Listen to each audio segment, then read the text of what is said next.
He aquí vienen días, dice el Señor, en los cuales enviaré hambre a la tierra, no hambre de pan, ni sed de agua, sino de oír la palabra de Dios.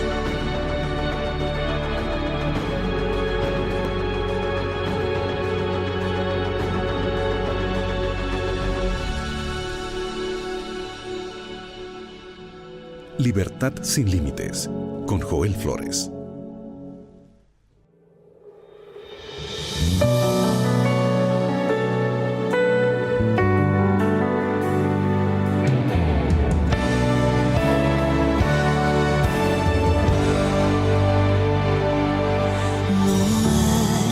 Esperanza alguna para un mundo donde Dios no está. No hay esperanza de amor y de paz donde el odio deja marca fatal. No hay esperanza de vida en aquellos que no aman a Dios. No hay esperanza de un mundo de paz si el hombre deja a Dios al final. La esperanza es Jesús, Él es nuestro camino. La esperanza es Jesús, nuestra luz entre espinos. La esperanza es Jesús, la certeza de salvación, donde el mundo puede hallar solución. La esperanza es Jesús, la esperanza es Jesús, la esperanza es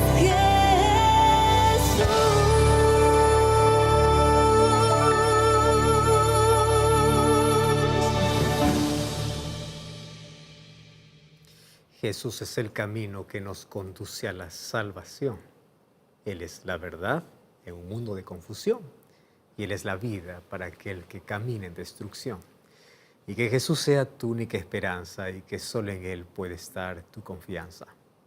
Bienvenido, está comenzando Libertad sin Límites y nos alegra, como siempre, desde este lugar, abrazarte en la distancia, con nuestras oraciones, con las promesas que Dios tiene para nuestra vida. Estamos listos para vivir una vez más una experiencia de fe, porque nuestra fe crece cada vez que abrimos la palabra, cada vez que estudiamos la palabra y dedicamos este tiempo para Dios. Nỗi đau anh vẫn nặng mang nó trên đôi vai anh, vẫn đang rơi xa anh từ đêm dài. Tình yêu thật sự vì sao em đem nó lại cứ vào trong chiều mưa. Mưa cứ thế rơi lách anh yên nhiên nào, mưa khẽ nhất anh làm em đau thương người rồi.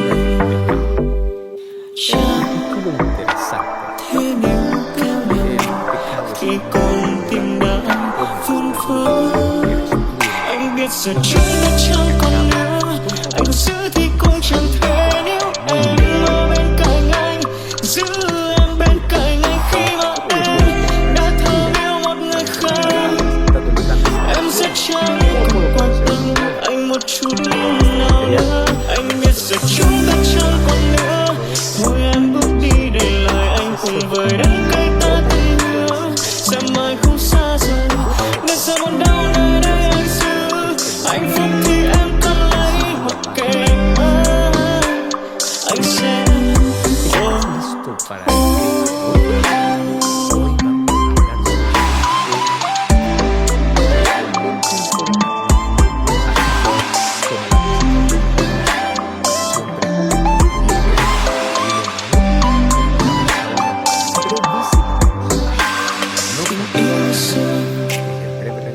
khi giờ em đem nó lại cất vào trong chiều mưa.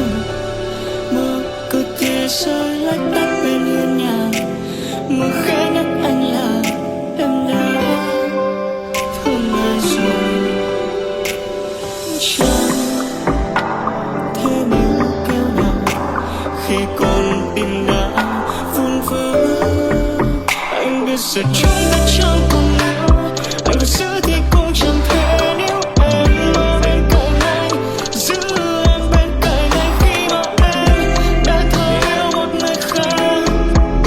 Em sẽ chẳng còn quan tâm anh một chút nào nữa.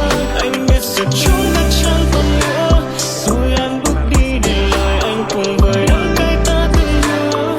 Giờ mai không xa rời, nếu giờ còn đau nơi đây anh giữ hạnh phúc thì em cần lấy mặc kệ anh. Em hãy, anh biết giờ chúng ta chẳng còn nữa, thôi em bước đi. Pusieron a la ley como su Dios. Esto se debió a muchos factores, pero uno de los principales es que su fe se convirtió en una costumbre más.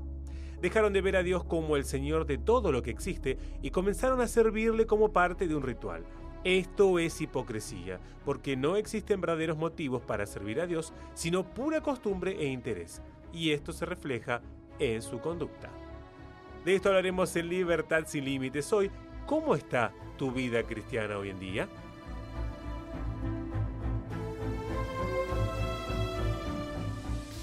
Una de las palabras que sin duda hace que muchísimas personas podamos quedar medio resistentes a escucharlas es la palabra hipocresía. Qué terrible es saber que existe algún hipócrita cerca tuyo. Sin embargo, la hipocresía abarca varias áreas de la vida. No solamente tiene que ver con relaciones humanas, también tiene que ver en nuestra relación con Dios. No nos gustaría estar cerca de un hipócrita, ¿verdad? Te sonríe, te abraza, tanta adulación delante de ti. Cuando tú desapareces, comienza a hablar lo peor de ti. Descubrimos en el camino que personas a quienes considerábamos mucho no valían la pena confiar mucho porque no era realmente aquello que tú pensabas. Mas yo me quedo pensando en cómo es que Dios ve a todo aquel que dice ser cristiano. Porque puede ser que diga, ah, Jesús, lindo, maravilloso, eres amor, te amo. En la iglesia, sale de la iglesia, ¿qué Jesús, qué Dios, qué importa?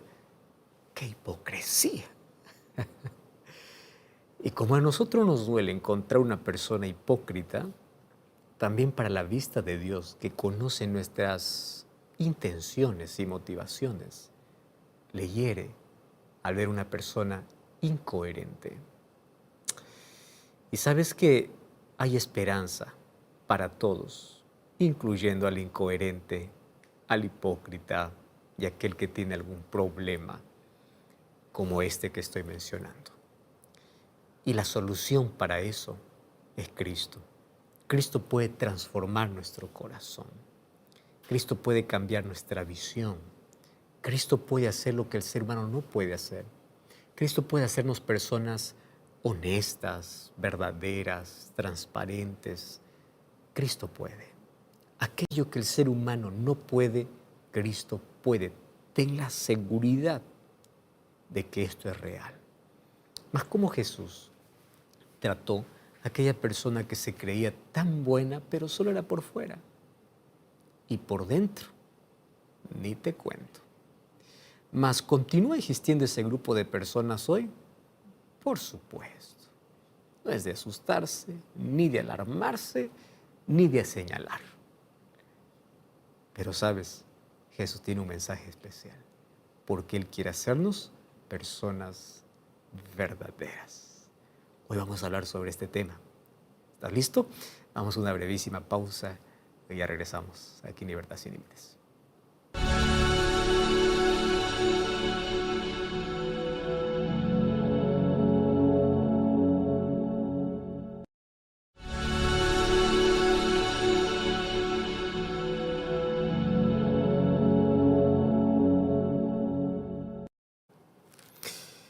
Acciones y motivaciones son dos asuntos totalmente diferentes. El ser humano mira acciones. Dios ve motivaciones. El ser humano ve la cáscara. Dios ve lo que hay dentro. El ser humano ve la apariencia. Dios mira la esencia. Y es allí donde nosotros podríamos, ante las personas, parecer perfectas, pero ante los ojos de Dios, llenos de maldad. Yo me quedo sorprendido cuando encuentro en Mateo 7, 21 al 23, la declaración de Jesús diciendo así: muchos me dirán aquel día, en tu nombre hicimos milagros, en tu nombre echamos fuera demonios, en tu nombre adoramos, en tu nombre hicimos todo. Pero yo les diré, no los conozco, apartaos de mí, hacedores de maldad. Para mi concepto, un hacedor de maldad, ¿sabes quién es? Es un asesino, es un violento, es una persona que practica la violencia en cualquier sentido, en cualquier aspecto, es una persona de mal carácter, es una persona que daña la imagen, la reputación o a otra persona. Para mí es una persona de maldad. Pero ante la vista de Dios, una persona de maldad también es aquel que en el nombre de Dios aparenta cosas buenas, pero por dentro no conoce a Dios. Llamamos esto de hipocresía, una palabra que debe sacudirnos. Pero ¿cuántas veces nosotros nos hemos portado así? Uno puede decir, yo no soporto a los hipócritas. Porque claro, estar cerca de un hipócrita es algo terrible. Alguien que te abraza delante y alguien que te golpea cuando no estás. Hipócrita es aquel que no se muestra como es, aquel que no es transparente. Pero ¿cuántas veces hemos sido así con Dios?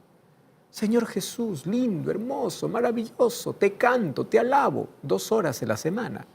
Y toda la semana vives sin acordarte de Él, sin orar, sin estudiar la Biblia, haciendo lo que quieres. Una vez a la semana te acercas a Dios maravilloso, el Rey de mi vida. Sales del templo, el Rey de tu vida no es Dios, el Rey de tu vida es el dinero, el Rey de tu vida es el trabajo, el Rey de tu vida es otra cosa. ¿Qué es eso? ¿No se llama hipocresía también eso? Para las personas nosotros podemos ser correctos. Porque es fácil lavarse la cara y maquillarse la cara para cubrir las imperfecciones. Pero ser transparentes, mostrarse tal cual es. Ser transparente, con esto no estoy negando lo anterior, lo que estoy diciendo es la vida. La vida tiene que ser transparente, no estoy hablando de cuidado o descuido personal. La vida tiene que ser transparente. ¿Sabes? Pero esto es difícil, porque vivimos en una sociedad donde hay que hacer cosas políticamente correctas o hay que hacer cosas para que las demás personas puedan tener buena impresión. ¿Qué importa si estoy bien o estoy mal? Lo que importa es qué piensa mi jefe, qué piensa mi familia, qué piensa la gente. Y eso nos convierte en personas hipócritas, porque hay cosas que lo hacemos y lo hacemos con una sonrisa para aquel que nos pide, pero por dentro estamos renegando por aquello que hacemos. ¿Cuántas veces sonreímos cuando por dentro estamos ardiendo de remordimiento por alguien? Hipocresía abarca mucho la vida. Y tú sabes que para Jesús, según Mateo 7, 21 al 23, hacer maldad también es tomar el nombre de Dios para hacer cosas de Dios, pero no conocer a Dios, vivir lejos de Dios. Esto era el problema de los fariseos y saduceos. Si yo te pregunto en este momento, ¿eres fariseo o saduceo? Pues tú ni siquiera quieres ser uno de los dos. Solo que basta conocer un poquito de la Biblia para ver cuál era la conducta de ellos en los días de Cristo, para decir, no, yo no me quiero identificar ni con un fariseo ni con un saduceo, no quiero estar en ningún grupo. Sin embargo, tú sabías que en el tiempo de Jesús no era así. En los días de Jesús, ser fariseo o ser saduceo era un título, era una distinción, era un privilegio, era un honor. Tanto así que hasta el apóstol Pablo, él mencionaba, decía, yo soy fariseo, porque ser fariseo era una distinción honorable. En esos días, si una persona allí se encontraba con un viejo amigo y le preguntaba y le decía, ¿y quién es tu hijo? ¿Qué hace tu hijo? ¿A qué se dedica tu hijo? Y si el otro tenía un hijo fariseo, él contestaba con tanto orgullo. Decía, mi hijo es un fariseo. Claro, actualmente nosotros pensamos en los fariseos y en los saduceos mayormente de una forma peyorativa, de una forma despreciable, aun cuando algunos de los problemas que ellos tuvieron todavía continúan arraigados, enraizados en nuestra propia naturaleza. Veamos cómo ellos pensaban y tal vez nosotros podemos evitar alguno de esos errores para no ser ni fariseo ni saduceo. ¿Qué te parece? Vamos a comenzar definiendo quiénes eran los fariseos. Los fariseos eran un grupo de dirigentes religiosos llamados los conservadores. ¿Quiénes eran ellos? Préstame atención. Número 1, legalistas estrictos, rígidos. Número 2, tradicionalistas. Tenían muchísima tradición. Para todo tenían tradición. Número 3, ellos hacían todo lo posible para mantener en alto las normas, las doctrinas, las costumbres, todo correcto, perfectamente correcto, todo correcto, especialmente en la sinagoga o en la iglesia, si lo queremos traducir para nuestros días. Y obviamente que ellos eran víctimas del problema más común de aquellos días, que no solo es de aquellos días, también de nuestros días. ¿Cuál era su mayor problema? Pensaban que uno llega al cielo por aquello que hace. Grave error. No es aquello que yo hago que abre las puertas del cielo. Es aquello que Dios hizo y aquello que Dios hace en mi vida. Con esto no estoy diciendo que tú no tienes que hacer nada, porque parte del esfuerzo humano unido al poder divino hace que todas las cosas puedan suceder. Mi parte es ejercer fe, es aceptar la salvación, es permitir que Cristo entre en mi vida, es que Cristo me haga semejanza de Él. Eso significa abandonar malos hábitos, tener una nueva vida, o sea, significa muchas cosas. Pero el problema del fariseo era desechar a Dios de su vida, a Cristo de su vida y pensar, yo voy a llegar al cielo solamente por mi bondad, por las cosas buenas que yo hago. Salvación por obras. Entonces ellos trataban de salvarse ellos mismos por sus propios esfuerzos. ¿Correcto? Ahora, este era el grupo más grande de los dos grupos de dirigentes religiosos. Y ellos obviamente pues hallaban seguridad en las normas que ellos mismos sostenían. Eso les daba seguridad de salvación. Por eso que ellos se sentían superiores a los que no practicaban normas. Eso es un problema, ¿no? Yo hago esto, yo no soy como fulano de tal. Casi lo mismo que ocurre hoy. Yo estoy bien, no mato, no robo, no hago esto, estoy bien. ¿Y tu relación con Cristo? Si no tienes relación con Cristo, no importa la bondad que hagas, estás perdido. ¿Yo para qué necesito de iglesia? ¿Para qué necesito de Dios? No necesito, hay puro hipócritas. Yo soy buen vecino, yo soy buen ciudadano, yo no hago el mal, yo no soy como otros. Y eso no salva.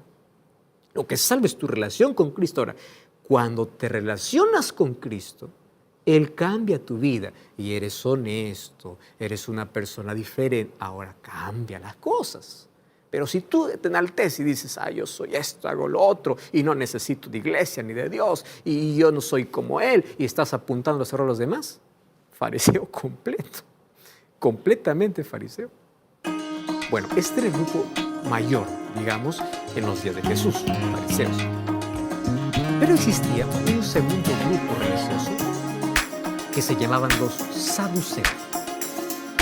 Entonces, si los fariseos eran los estrictos o los conservadores, los saduceos eran llamados los liberales. Los liberales. claro, ellos seguían siendo legalistas, que también eran víctimas de la idea de que ellos podrían salvarse por sus propios esfuerzos. Pero ellos hallaban su seguridad más en las normas que habían abandonado. Es interesante. Entonces allí los saduceos, ellos decían, nosotros creemos solamente en la Escritura, en contraposición con los fariseos, quienes abiertamente apoyaban algunas de sus doctrinas, pero más por la tradición que ellos tenían. Porque ellos aumentaron muchas tradiciones a la ley de Dios, a las Escrituras, en fin. Pero en realidad, los saduceos también tenían sus propias tradiciones. No como los fariseos, pero también. Incluso hasta en el énfasis que ellos ponían en la Escritura. Frecuentemente ellos se mostraban selectivos en cuanto a qué parte de la Escritura les convenía y qué parte no. Lo mismo que muchos hacen. Tienen la Escritura, esto me conviene, esto no. Leo esto no me gusta. Quieren acomodar las Escrituras a su vida en lugar que las Escrituras acomode su vida. Hacen todo al revés. Eso era un saduceo. Entonces un saduceo decía pegarse a las Escrituras, sin embargo era selectivo. Esto me gusta, esto no me gusta, esto está bien, esto está mal. Lo que muchísimas personas obviamente hacen hoy. Esto no me gusta, esto fue para el antiguo, esto es para hoy, esto no me gusta. Punto final. Bueno, los peores enemigos de Jesús increíblemente se encontraban entre los saduceos. Y aunque era un grupo más pequeño, o sea, no tenía la cantidad de los fariseos, sin embargo, los saduceos tenían más poder. Claro, eran más poderosos. ¿Y por qué? Comenzando por la posición del sumo sacerdote, casi siempre el sumo sacerdote era un saduceo. Y generalmente, pues el sumo sacerdote era aquel que controlaba el Sanedrín. Pero cuando hablamos de ese Sanedrín o del sumo sacerdote en los tiempos de Jesús, era un acto de corrupción. Ya no era como en los días de Moisés. No. En el Nuevo Testamento, cuando Jesús vino, el sistema religioso pues ya estaba contaminado y corrompido completamente. Donde, para poder tener ese cargo, que era político-religioso, ellos daban cantidades de dinero, en fin. Pero a menudo siempre quedaba en manos de un saduceo, aquel que tenía el control. Aun cuando era un grupo menor, tenían más poder que los fariseos. Algunas encuestas hechas a la iglesia cristiana actual, pues muestran de que la mayoría de los dirigentes religiosos y la gente en general continúan teniendo el problema de los fariseos y de los saduceos.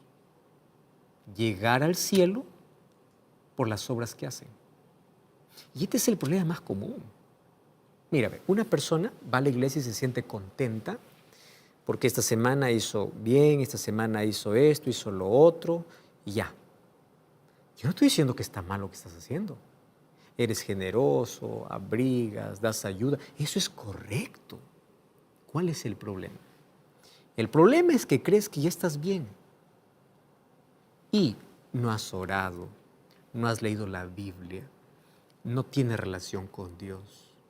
No importa las obras buenas que tú hagas, sin una relación estrecha con Cristo, eres fariseo. Piensas que las obras buenas, incluso las obras que hagas para Dios o en nombre de Dios, pero sin Dios. Entonces tú intentas llegar al cielo por tus obras. Eso está dentro de la iglesia y fuera de la iglesia. Tú ya tienes algún conocido que dice, ¿yo para qué necesito iglesia? Soy el mejor ciudadano. Yo no hago mal a nadie. Soy el mejor vecino, soy el mejor marido, soy el mejor. Claro, ¿para qué necesito de Dios? ¿Qué está diciendo? Yo voy a llegar al cielo por mis obras. El fariseísmo es un asunto que ha minado la mente de miles de personas, desechando la gracia de Dios y solamente confiando en lo que hace. ¿Cuántas veces nos atrevemos a hacer incluso cosas tan buenas, pero manchadas por una motivación incorrecta? ¿Sabes que hace mucho tiempo este es el común denominador de tantas religiones en el mundo? Desechar la gracia de Cristo, la relación con Cristo, y se dedican a hacer tantas obras de bien. Ojo, no estoy diciendo que hacer obras de bien está mal. Lo que estoy diciendo es hacer tantas obras de bien sin Cristo en la vida es vacía.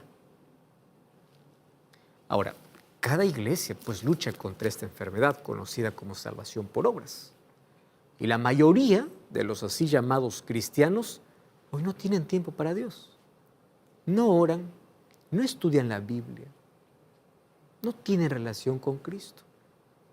Y cada uno vive cada día alejado de Dios. Yo te voy a decir una cosa interesante acá. A Satanás ya no le importa mucho que los cristianos hagan obras buenas o malas. A Satanás le importa que estés lejos de Dios, aún haciendo cosas buenas. A ver, te voy a repetir este asunto porque necesitamos entenderlo. Dentro del cristianismo, a Satanás ya no le interesa que tú te embarres tanto en el pecado. Claro, él te va a siempre seducir y te va a llevar para embarrarte en el pecado. Pero a Satanás le contenta el simple hecho de que no tengas tiempo para orar, no tengas tiempo para leer la Biblia. Está bien, ya está listo. En tu nombre hicimos milagros, en tu nombre, a tu nombre, pero sin ti. Es lo que Jesús dijo en Mateo 7, 21 al 23, lo que leímos al comienzo, lo que te mencioné al comienzo. Entonces, cada creyente a veces hoy vive tan lejos de Dios y se acuerda que la adoración a Dios, es un espacio en la semana. 2 horas en la iglesia, se acabó el asunto. El resto de la vida, lejos de Dios. Con tal que no mate, no robe, no mienta, ya está bien. Y no es así. No se trata por lo bueno que eres, la bondad que tienes. Se trata de cuánta relación tengas por Dios. Por eso es que cristianismo no se mide por cuántos años estás en la iglesia. Cristianismo es cuánto tiempo pasas con Cristo. Hay tanta gente creyente que vive alejado de Dios día a día. Y obviamente que espera finalmente llegar al cielo. Ese es un creyente que piensa que la salvación es por lo que hace, por sus obras. Eso significa que existe la gran posibilidad de que haya fariseos y saduceos entre nosotros hoy. Ahora, otra vez, yo quiero que tú me entiendas aquí el asunto. Yo no estoy diciendo de que dejes de hacer las cosas buenas que hagas. Cuando la gracia de Dios llega a nuestra vida y tenemos comunión con Dios, nosotros hacemos obras buenas, porque las obras es la evidencia de la fe. Guardar los 10 mandamientos de Dios es la evidencia de la fe, no es la causa, es la evidencia de la fe. El problema está cuando solamente tú muestras obras sin Dios. Ahí está el problema. Dios está lejos de tu vida, de tu familia, de tu trabajo, de tus proyectos, de tus planes, de tus sueños. Él está afuera. Eres correcto, pero sin Dios. Hay tanta gente correcta fuera de la iglesia. Sí, hay. Hay gente generosa fuera, lejos de Dios. Hay.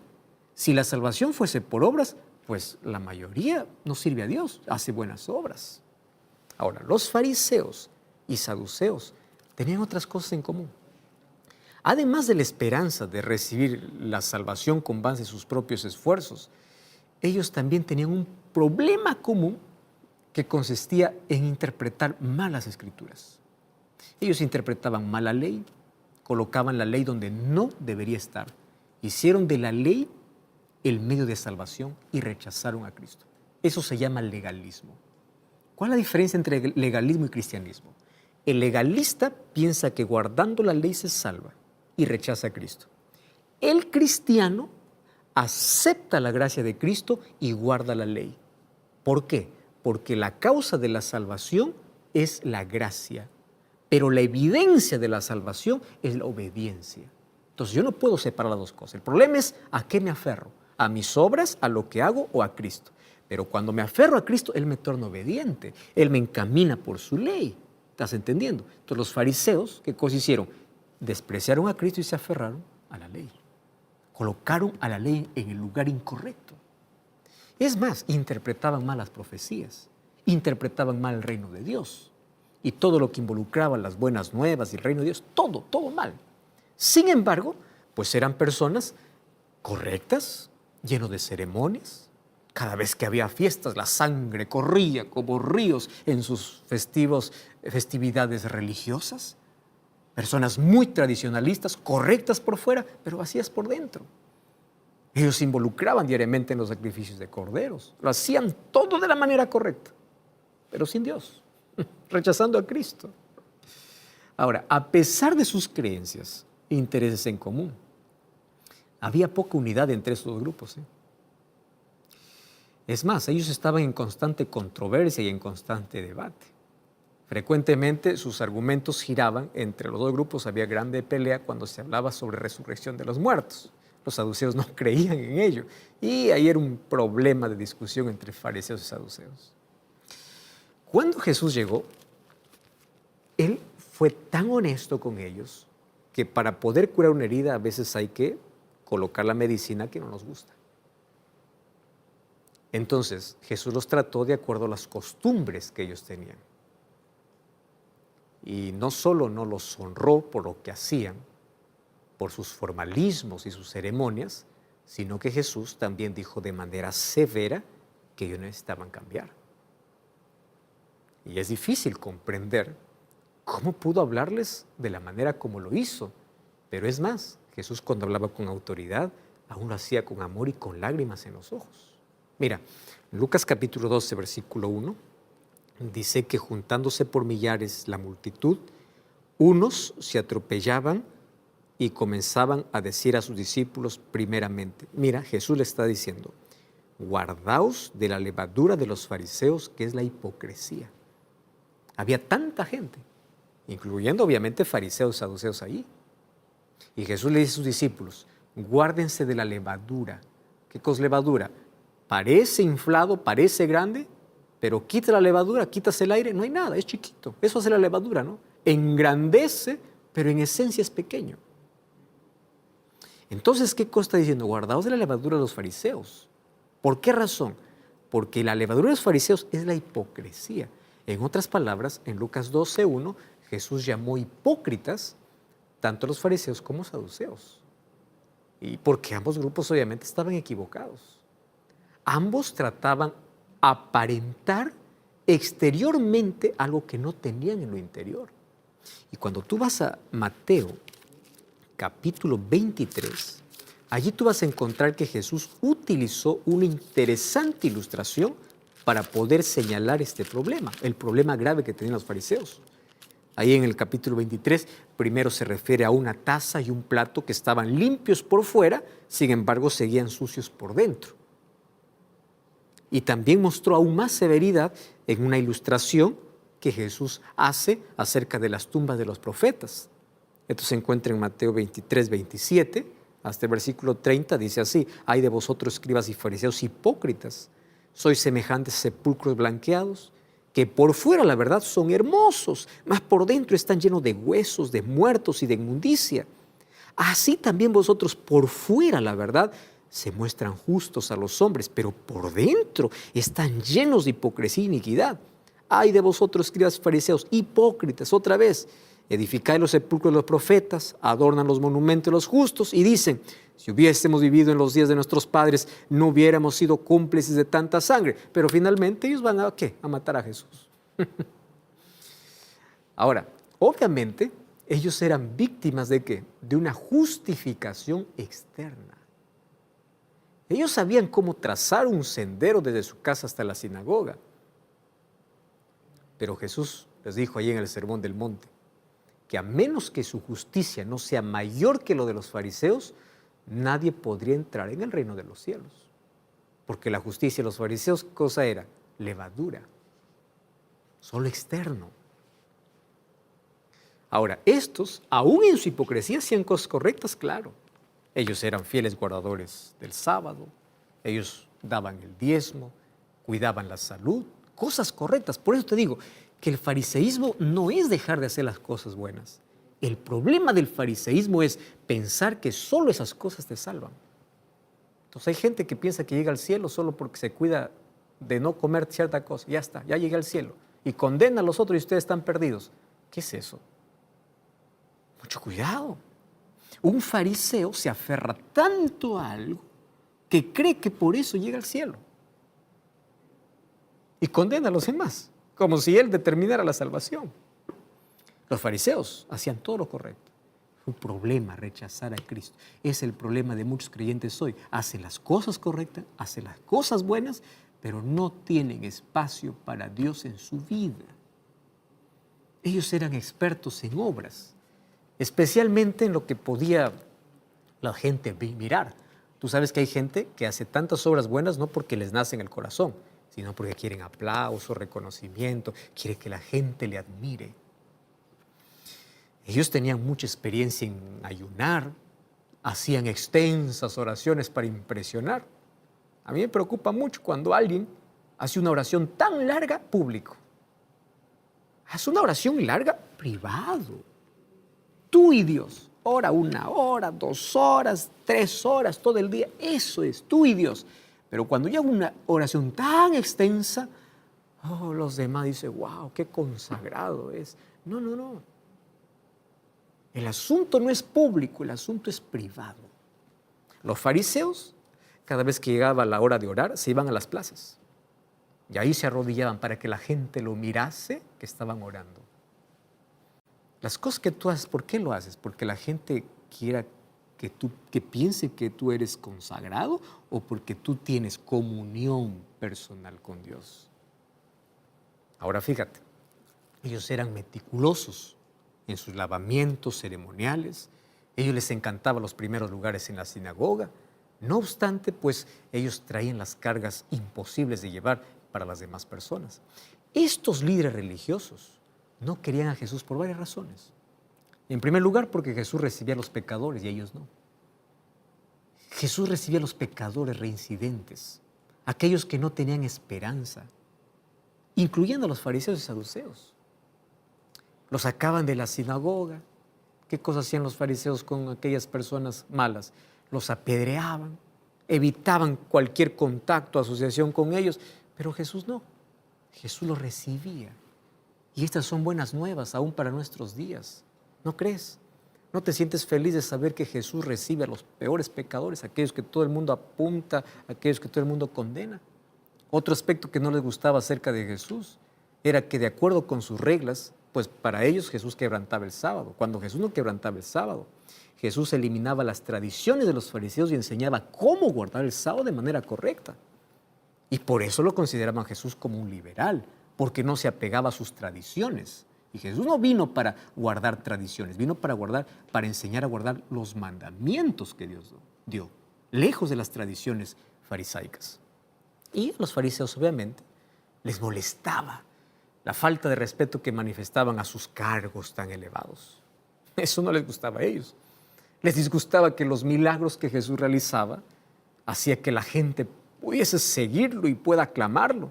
Tanto así que los fariseos gritaron en Juan 12:19 cuando dijo, todo el mundo se va tras él. Ellos estaban desesperados y temían por su propio poder y sobre la autoridad que ellos tenían sobre la gente, porque todos iban detrás de Jesús.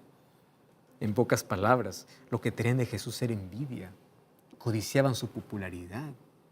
Y cuando la cruz se levantó como resultado de su odio contra Cristo, ellos pasaron al pie de la cruz sacudiendo allí la cabeza y diciendo, a otro salvó, pero a sí mismo no se pudo salvar. Ellos habían pasado la vida entera tratando de salvarse a ellos mismos. Y el hecho de que Jesús había venido a salvar a otros y no a sí mismo, resultaba ser como una bofeteada para ellos. Jesús pudo haberse salvado a sí mismo, pero no había venido con ese propósito a este mundo. Él vino para salvar a otros. La renuncia del yo era la esencia de las enseñanzas de Jesús. Y esto era ofensivo para los dirigentes religiosos. Ellos se sentían suficientemente grandes como para administrar sus propias vidas. Los saduceos incluso se sintieron ofendidos porque no creían en que Dios se involucraba personalmente en la vida de sus hijos. Por lo tanto, se ofendieron por las enseñanzas y el ejemplo de Jesús. Y claro que Pablo hace referencia a estos dirigentes religiosos. Primera de Corintios capítulo 2, versículo 7 y versículo 8 dice, más hablamos sabiduría de Dios, que eso es un misterio, la sabiduría oculta, lo cual Dios predestinó antes de los siglos para nuestra gloria, la que ninguno de los príncipes de este siglo conoció, porque si lo hubieran conocido, nunca hubieran crucificado al Señor. Y Jesús mismo dijo en la hora de la crucifixión, Padre, perdónalos porque no saben lo que hacen. Lucas capítulo 23, versículo 34. Ahora, préstame atención aquí. Aparentemente había un cierto grado de ignorancia en sus acciones. Porque si ellos hubiesen sabido en realidad que estaban frente al Hijo de Dios, no lo hubieran crucificado. Pero la pregunta es, ¿por qué no lo sabían? Aquí viene el asunto importante.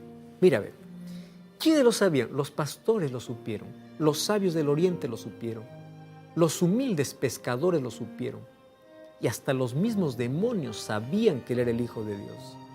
¿Qué dijeron a Jesús? Nosotros sabemos y conocemos quién eres. Pero resulta que los más brillantes e inteligentes no lo sabían. Tal vez nosotros encontremos parte de la razón de la ignorancia cuando en Mateo capítulo 25, capítulo 11, versículo 25, Jesús dice: yo te alabo, oh Padre, Señor del cielo y de la tierra, porque escondiste estas cosas de los sabios y de los entendidos y los revelaste a los niños. Jesús estaba agradecido de que estas cosas estuvieran ocultas de los sabios, pero ¿por qué? ¿Qué es lo que los sabios hacen con la verdad? El problema de aquellos que se creen sabios es que se atribuyen la gloria para ellos mismos. La tendencia es asumir la gloria para ellos.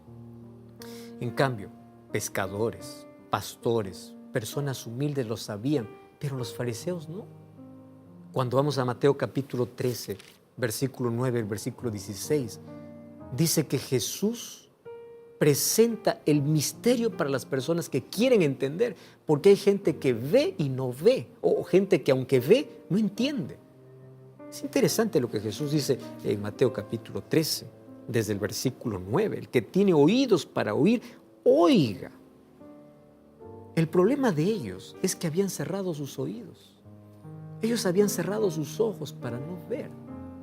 Así que no fue Dios quien arbitrariamente dijo: estos van a entender y estos no. No, no. El sol brilla para todos y el sol brilla sobre la roca y sobre el barro. O sobre la cera. Cuando brilla sobre la cera se ablanda. Cuando allí el sol sale sobre el barro se endurece. ¿Por qué? Si es el mismo sol que ilumina a todos. El problema es que uno está dispuesto a ablandarse y el otro a endurecerse. Lo mismo sucedió con los fariseos. Cerraron sus ojos y sus oídos. Por eso es que Jesús amenazó contra el orgullo de ellos. Pasó por alto los altos dirigentes religiosos y eligió pescadores. ¿Por qué? Porque fue el orgullo de ellos que les impedía entender los misterios de Dios. El orgullo de su estatus. En segundo lugar, su orgullo nacional recibió un golpe, porque ellos esperaban un Mesías que pueda conducir los ejércitos para vencer a Roma. Y en su lugar, ¿quién vino? Un humilde de Nazaret, que daba sus dádivas tanto a gentiles como a judíos por igual. Y luego nosotros vemos que ese hombre estaba allí con los pecadores, con la gente despreciada, rameras, ladrones. Ellos estaban siguiendo a Jesús y esto era un golpe para los fariseos. Porque Jesús aceptaba a esas personas mientras ellos se sentían incómodos con la presencia de estos que llamaban pecadores. Ahora, si ellos cerraron sus ojos para eso, entonces no podrían entender la gracia de Cristo. Podría entender aquel campesino, aquel pescador, porque estaba abierto a ver. En cambio, el fariseo, por sus tradiciones, por su orgullo, no le dejaba ver. Y a pesar de sus diferencias, sabemos que los fariseos y saduceos finalmente se unieron. Ellos podrían haberse unido para aceptar a Jesús, si estuvieran dispuestos a rendirse a Cristo, a abandonar su orgullo, a acudir a Cristo, pero por el contrario, ellos se unieron para rechazar a Cristo, tanto en la sala del palacio de Pilato como en el momento de la crucifixión. Sin embargo, algunos de los fariseos abrieron los ojos. ¿Recuerdas a Nicodemo? Nicodemo era un fariseo y un miembro del Sanedrín, demasiado orgulloso para acercarse a Jesús de día. Por eso es que se fue de noche. Pero aún así, él aceptó el nuevo nacimiento que Jesús le enfatizó y luego llegó a ser un fiel seguidor de Jesucristo hasta el final. ¿Recuerdas de Simón el fariseo? Él también tomó el camino largo para regresar a Jesús. Él ni siquiera, cuando él fue sanado de su lepra, hubiese sido suficiente como para poder aceptar a Cristo. Pero él tuvo que dar una larga vuelta al camino. Sin embargo, llegó el tiempo cuando Jesús pudo llegar a su corazón. Y ahí en su propia fiesta, Simón se rindió a ese amor. Cuando vemos Juan 12, 42 y 43, Jesús habla que muchos también creyeron en Él. Hubieron muchos que fueron conscientes de la inutilidad de sus propios esfuerzos para salvarse y comenzaron a aceptar la salvación de Cristo. Deja tu orgullo, deja las buenas obras que tú haces para pensar de que solo por eso vas a tener la salvación. Hoy dile: Señor, yo necesito de tu gracia. Hasta hoy estuve equivocado, que no necesito de ti. Hago las cosas correctas, pero no tengo tiempo para ti. Estoy más confiado en lo que hago que en lo que tú haces en mi vida. Mientras mi esposa está cantando, vamos juntos a Cristo y vamos a decirle: Señor, yo no quiero tener esa actitud. Yo quiero hacer las cosas buenas, pero teniendo a Cristo en mi vida. Que las obras sean el resultado de que Cristo gobierna mi vida. Si así lo crees, ora conmigo mientras mi esposa está cantando esta linda música.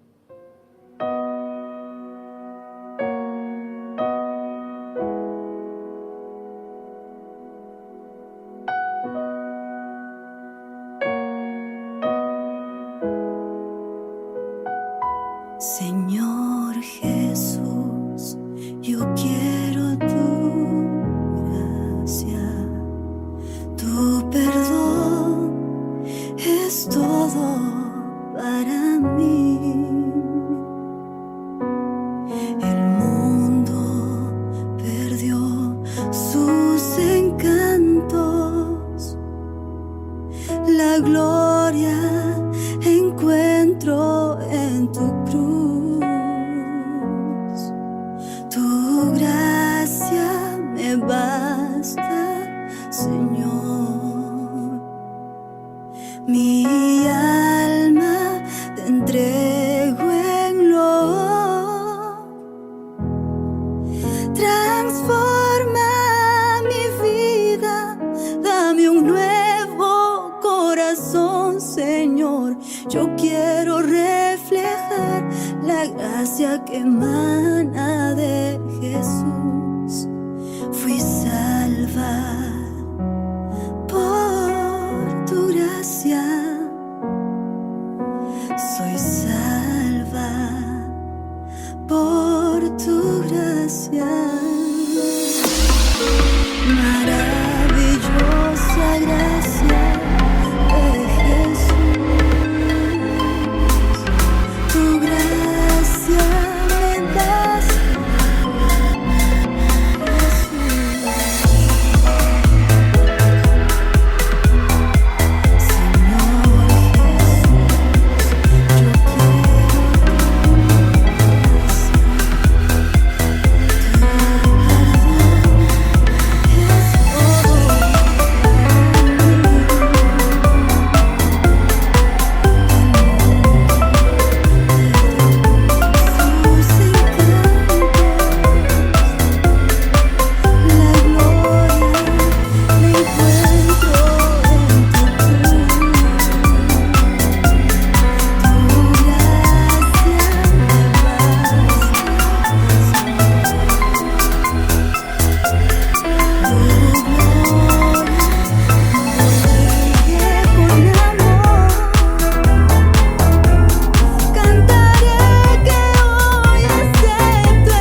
Mas hay otro grupo de personas que saca a Dios de su vida y solamente comienza a fabricar sus propios frutos. Puede ser que estoy hablando para alguien que se cree tan importante que dice no necesitar de Dios. Para ti que eres empresario, ingeniero, médico, para ti que tienes renombre, fama, estoy hablando para un artista, estoy hablando para un famoso. ¿Crees que es suficiente? Y tú sabes que no. ¿Cuántas veces has luchado con el vacío? Miras a tu alrededor, tienes todo. Tienes familia, tienes comodidad, tienes dinero, tienes fama, pero algo falta. Tú necesitas rendirte a Cristo. Cristo es la respuesta para tu necesidad, para tu vacío. Tu búsqueda hoy acaba, pero tienes que dejar tu orgullo. Tienes que dejar de creer de que eres mejor o superior a los demás. Tienes que ser humilde para reconocer que Cristo es tu Salvador. Yo quiero orar por ti, para que podamos abandonar el concepto alto que tenemos de nosotros y podamos ir a Cristo y decirle: Señor, yo quiero que tú obres en mi vida. ¿Tú quieres decir eso a Cristo? Ora conmigo. Gracias, Señor, por tu palabra. A partir de hoy aceptamos a Jesucristo como nuestro Salvador. Queremos que por favor tú hagas tu obra en nuestro corazón. Ayúdanos a dedicar tiempo todos los días para orar, para estudiar tu palabra. Y que las cosas buenas que las personas vean sean el resultado de la obra de Cristo en nuestra vida. Tórnanos obediente a tu palabra, a tus mandamientos, a tu ley, aquello que tú pides que nosotros hagamos, mas no por nuestro propio esfuerzo, sino por tu gracia transformadora en nuestra vida. Acepta nuestra entrega. A partir de hoy queremos ser transformados por ti. En el nombre de Jesús. Amén. Gracias por acompañarme. Visita una iglesia adventista del séptimo día. Allí te esperamos con brazos abiertos para continuar entendiendo el plan que Dios tiene para la vida. Y recuerda que la verdad te da libertad y te prepara para la eternidad. Hasta la próxima.